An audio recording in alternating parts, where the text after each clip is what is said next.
This is a quick video on the gay thing. I didn't really think it was much of an issue, but I guess it is. There are a lot of Christians out there who are spiritual babies on certain topics. We're all spiritual babies on certain topics.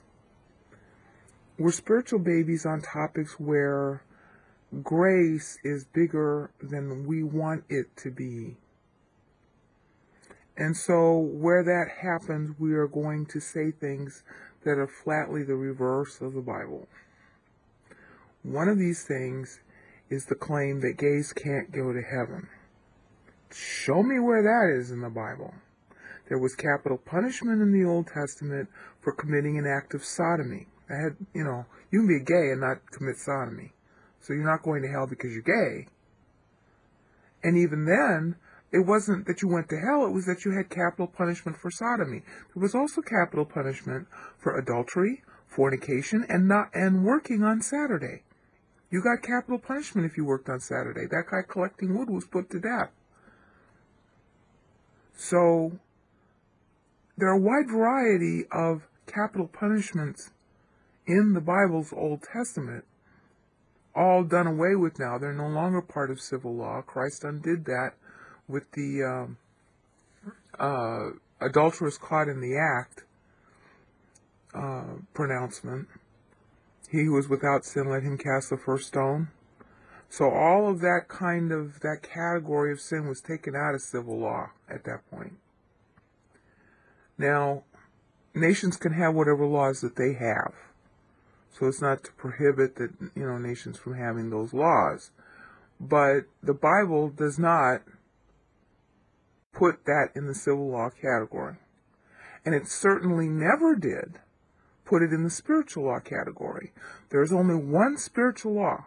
Believe in Christ and you're saved. He was known by a different name in the Old Testament, but it's the same in Genesis 15:6 as it is today. God is consistent. So if you were a sodomizer in the Old Testament and you got caught at it and you got the death penalty, you still went to heaven. Well, actually, in those days, you went to paradise under the earth, and then at the ascension, Christ took everybody with him. That's in Ephesians 4:8-9.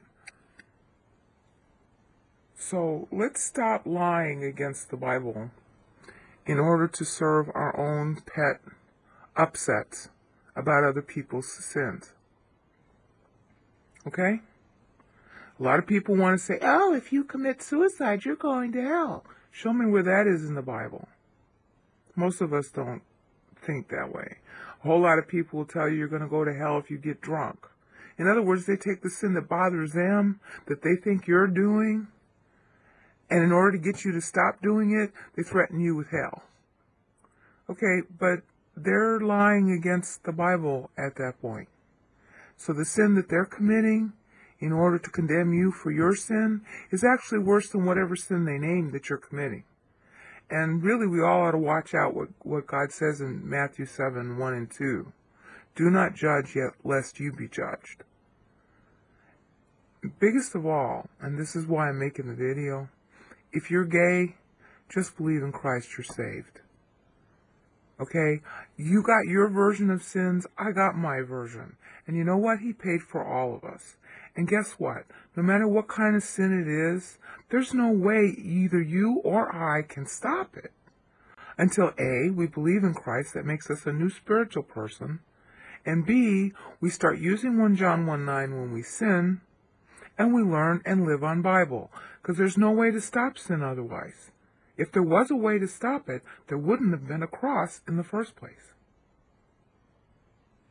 So just believe in Christ, use 1 John 1:9 when you're sinning, and keep on learning and living on Bible, and eventually God will build you up enough so that you have the strength to get over whatever sins you're sinning. That's what he does to all of us. And grow in Christ, and I'll see you in heaven.